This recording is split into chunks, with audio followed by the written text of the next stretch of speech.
Hi everyone, my name is Virginia Duan, also known as Mandarin Mama. I host the Noona ARMY Podcast, where we discuss the particular challenges and aspects of being a middle-aged BTS fan.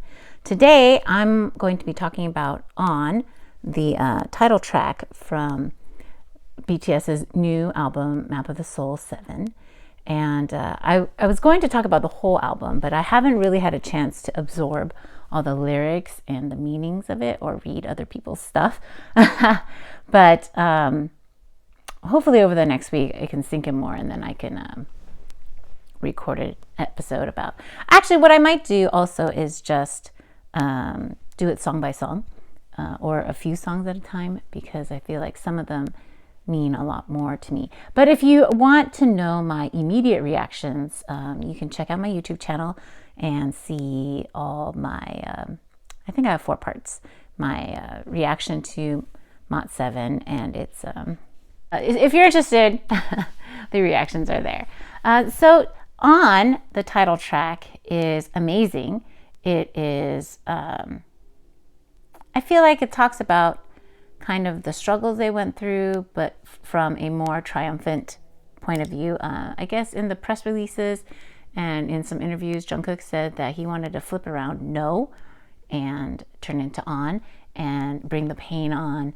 And so No was one of their, I think their their second title track maybe, or their third. And it was, I think anyway, but it was released in 2013, and it was one of the first videos that drew me in because it was so epic, sweeping, and it was totally criticizing society and like parents and trying to force kids into these boxes of having to study all the time and go to these schools. And there's just a very rigid expectation of what their life should look like. You study, you go to school, you get a good job, and then you can chase your dreams. And I feel like that song particularly resonated with me, not only because I was once an Asian kid, granted not in Korea, so in America it was slightly probably less competitive, but yeah, it was just really hard. Well, no, actually I don't recall it being hard in high school. Like I was a kind of a nerdy kid. I was really good at school, but I just never tried. And I knew that once I thought I was going to be a doctor or a genetic engineer, and I had signed up for my major at 15 years old when I was applying, 16 years old when I was applying for colleges. And then, I never changed my major once I got to UCLA at 17. And in retrospect, it's so stupid, right? Like, why did I stay in a major that I didn't care about, that I hated actually, that made me barf, because I was a microbiome major and I had to look into microscopes, but looking into microscopes and changing depths of field always makes me queasy. So I would never really look at things. So I actually don't know what cells look like or viruses, or like I know what they look like flat, but not like 3D. Anyway, this is off the point entirely. But like I totally got me in the sense that they were trying to do what society expected of them, and they were rebelling against that. And I understood that as once a person who was once young, right? But it also applied to me in the sense of, as an adult, I felt all these expectations on me, and I hated it, and I didn't know what to do with myself. I used to work as a marketing person, and then I went to finance, and I hated finance. And again, same thing with the major. I stayed for a decade, and then it wasn't until like I had kids and then I felt constricted by being a stay-at-home mom, and it was just awful.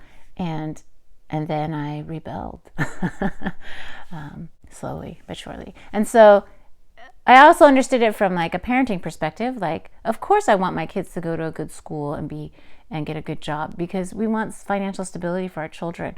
But ultimately, I want my kids to be happy. And if they're pursuing something that they're passionate about, if I can give them a soft space to land, then maybe they can also pursue their big dreams. Or even if they don't have dreams yet, that's okay. So with On, it's supposed to be looking back at all of this, and it's the flip of No. At least that's what I understood the press release to say. And On talks a lot about like, hey, I don't know what all these people are talking about. Why all these people, what does it say? The bigger they get, the more their shadows are, and how they're not unafraid, but they keep going. And then all the pain, all the things that people have said to them in the past, and all the things that people are saying to them now or in the future, all their fears, all their shadows. I feel like it's super integrated because they're like, you know what? Come what may. It reminds me of the Chinese phrase 无论如何, like, or like in Lord of the Rings, and also Sarah Maz's, I forget what the series is called, but like to whatever end, right? Like they're like saying, bring it on, bring on the pain, bring on the suffering, bring on the joy too, right? It's okay if we bleed. They have already bled. They've already had blood, sweat, and tears to get to this point, and they're okay with more of it. They're okay with what happened to get them to the point that they're at. They're okay with where they're at, and even though they might be afraid, they're okay with what's going on into the future. And so I find On to be like a really like a grown-up version of Not Today, right? Like a lot of people have said that the video seems anthemic and the dancing, and it's very thundering, just like Not Today and Fire. And it's just, I find it very inspiring. It's very encouraging because it's like, yes, that's kind of how I feel now, like for a lot of things. But I mean, of course there's costs, and there's times where you feel just like really weighed down. Like I have anxiety. It's pretty mild, but then sometimes it just rears its up ugly head, and then, but is it worth it to push through that anxiety and my fears so that I can get to what I want, to my dreams?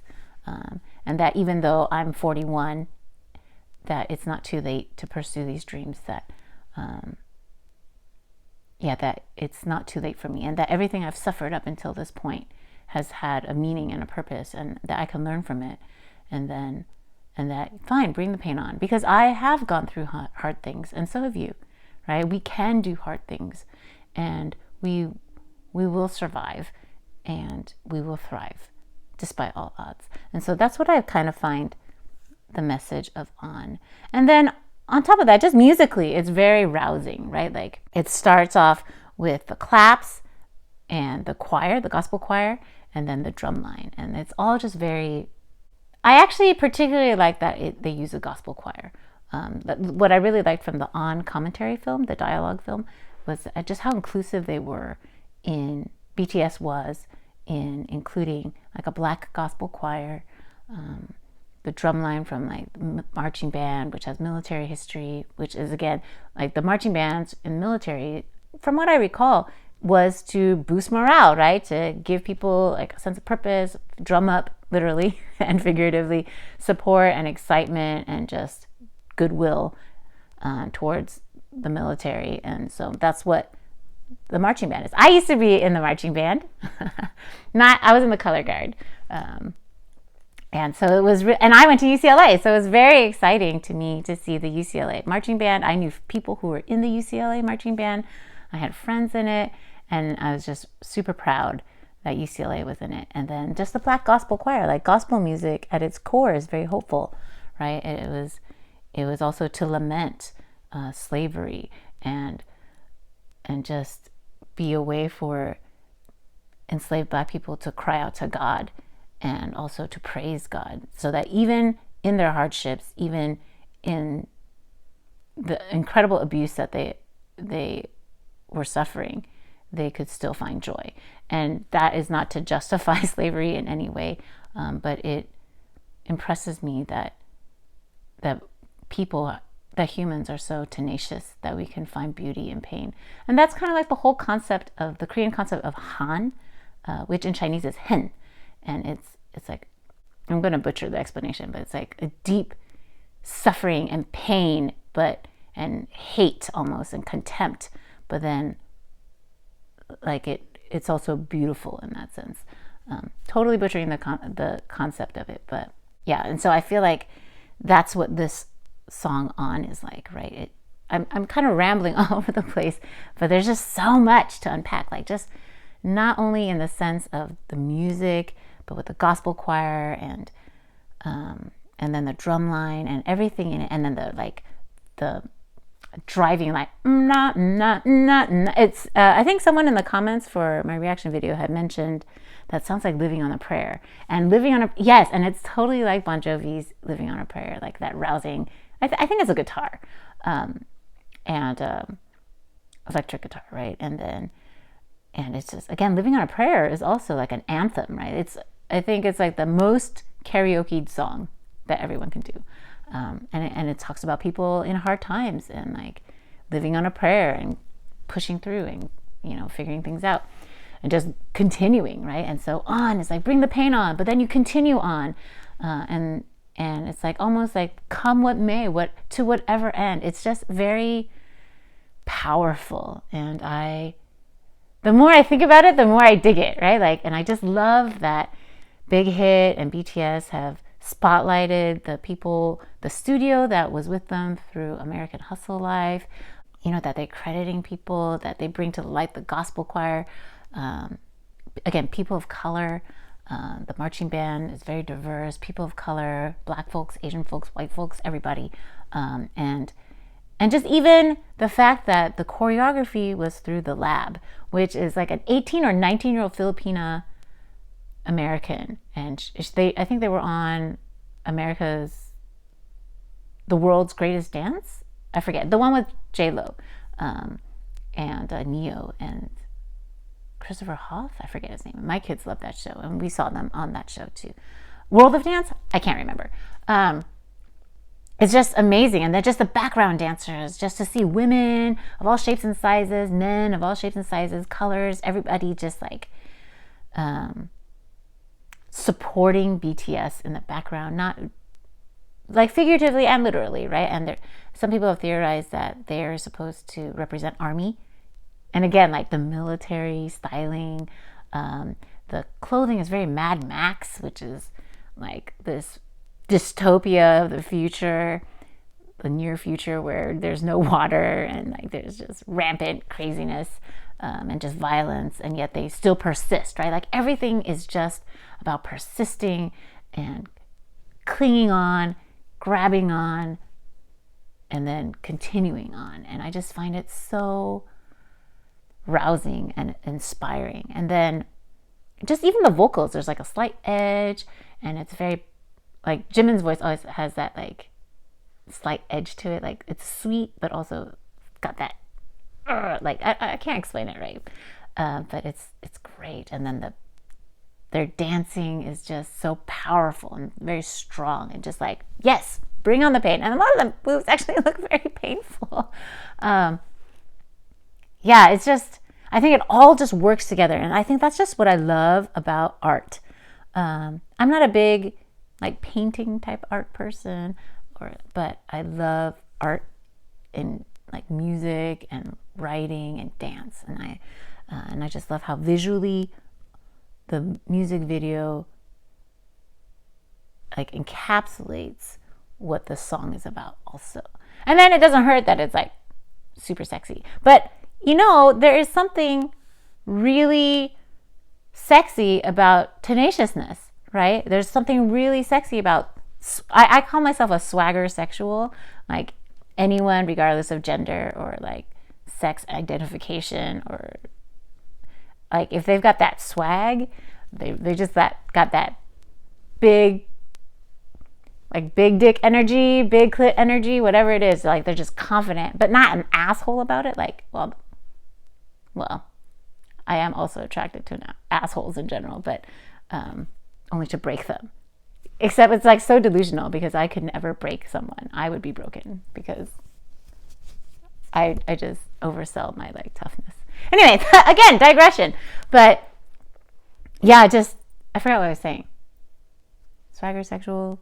Just everything about this video, about the way they like attack the lyrics and the chorus and the hooks and the dancing and everything is just like, we can. It's like a fight song. Like this is a song you play at the beginning of a game, during a game. Like it's so good. And I love that in the album it comes on after Louder Than Bombs, and it bridges Louder Than Bombs and because Louder Than Bombs and are my two favorite tracks on the album.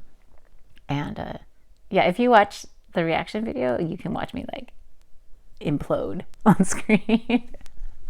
Like I think I actually tweeted that if I could sleep with a song, if I could have sex with a song, it would be ugh, and then followed quickly by Louder Than Bombs. And so, again, too much information. But this is the Noona ARMY podcast, right? Like, we're all of age. We're all old enough to, like, listen to this crap. But, like, it's just, there's just something. The reason why I emphasize, like, the sexual swag of it isn't because I'm, like, a thirsty hoe. And you know what? I am. And there's nothing wrong with it because people should be paid for their hard work. But because that's the drive of humans, right? Like, we persist because there's this evolutionary drive to reproduce, to perpetuate the species, right? And hence we have that drive. And so, of course, a song about persisting and bring on the pain, bring on the whatever to like, so that they can pursue their dreams, so that they just don't give a fuck about anything else and they just go for what they want. Of course, that screams sexual fitness. That screams evolutionary fitness. That screams like you are a good mate, because whatever happens, we will survive long enough for us to mate and have children and raise these children so that the species can continue on. So there's science behind it, friends. Science. Science backs up why On is so incredibly attractive, this whole music video. Look, I don't make the rules. That's what science says. But yeah, it's just, I love the song. And the more I think about it, the more I talk about it, the more I read about the lyrics, the more I read their interviews, the more I love it. And I loved it at the very beginning too. So it's just so great. I feel like it says a lot about BTS and Big Hit and their inclusiveness with how inclusive they were with the whole process. Like, they don't have to credit the choir. I mean, they would have to credit in the notes, right? Or like on the song, and they would get paid for it. They didn't have to credit the UCLA marching band. And again, yes, they just have the liner notes, right? Like blah, blah, blah, so-and-so did this, blah, blah, blah, so-and-so did this. But they chose to have an 18-minute video documenting the process of the studio that helped them out when they worked with them during American Hustle Live, which was I think it was during the Dark and Wild album, one of my favorites. And, it was a really hard time for them and they were struggling. And, or the fact that they choose to work with people that they worked with in the past, and that they choose to work with a gospel choir. They choose, and to highlight them, right? To not only list their names, but to show their faces, to highlight a marching band. I mean, they're just college students, right? Like, what's the big deal? Or to use the lab, and I think they also used the lab for part of the tour for Speak Yourself, I think. Or a lot of the backup dancers came from there. And then they choreographed, I forget what song, Dionysus, right? And so they used them again and then they featured them, right? And they're in and the opening shot, other than like the grid formation, is of, I forgot her name. That's my bad, but I'm trying to get her for an interview for Mochi Magazine. But to get her to have the choreographer, 18, 19-year-old Filipino woman, and she's like, and that smirk, that her eyebrow lift at the very opening, she's like fucking amazing.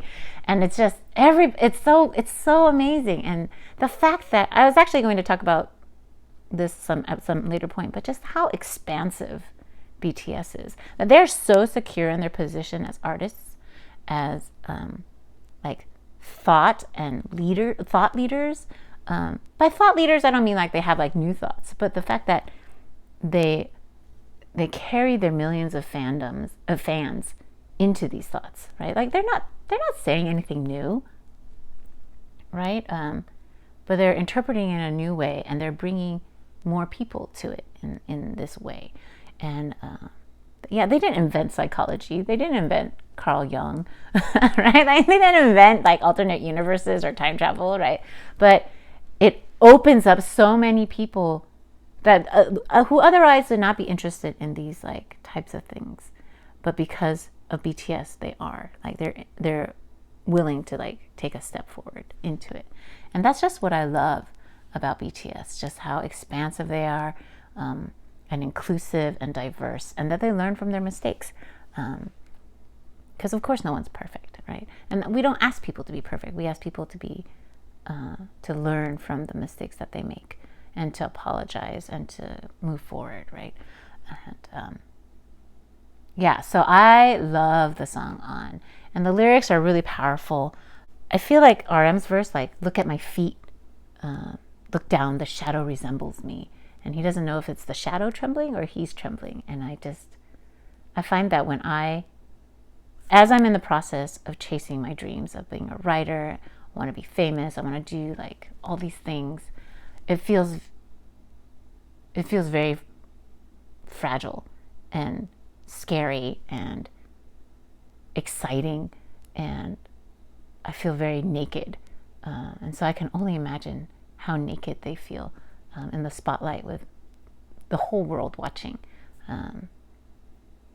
but I find it so inspiring, because think of all the people that songs like this move, whether you're young or old, and then all the people who are moved and what we choose to move forward into, and then all the lives that we touch. And yes, I big picture, I want to make women feel seen, heard, and known. But ultimately, I want my children to know, to watch and say, oh, like, they won't know, I don't think they'll process it now because they're a little bit too young.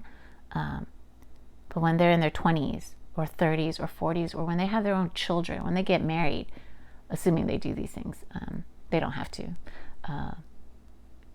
And when they feel like they're being squashed into boxes, that they can be brave and say, and remember, oh, my mom tried new things even when she was old as fuck. And I'm not really, 41 is not that old, right? But when you're like 8, it seems really old. Yeah, I want my kids to know that there's so many things that you can do, and that they can look. I don't expect my children to love BTS forever, but I hope that it will be like what Barbra Streisand and the Carpenters are to me, because I heard my parents play it all the time.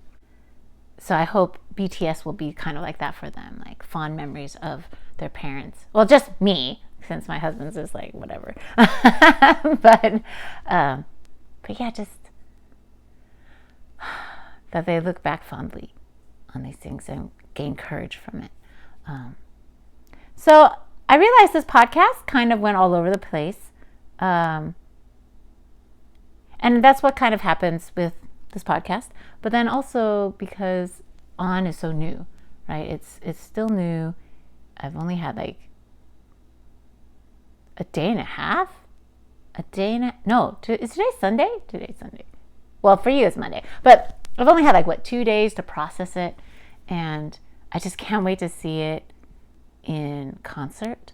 I can't wait to see it live. I can't wait to see it on like Jimmy Fallon, and then I think they're releasing an official MV for it, and I can't wait for that.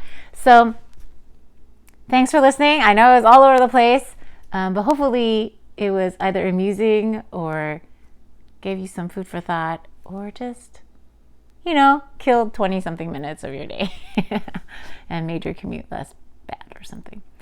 So please like and subscribe, hit the notification button if you're watching on YouTube, or please subscribe and leave a review on a podcast. Thank you so much. I really appreciate you. I'll see you next time. Bye.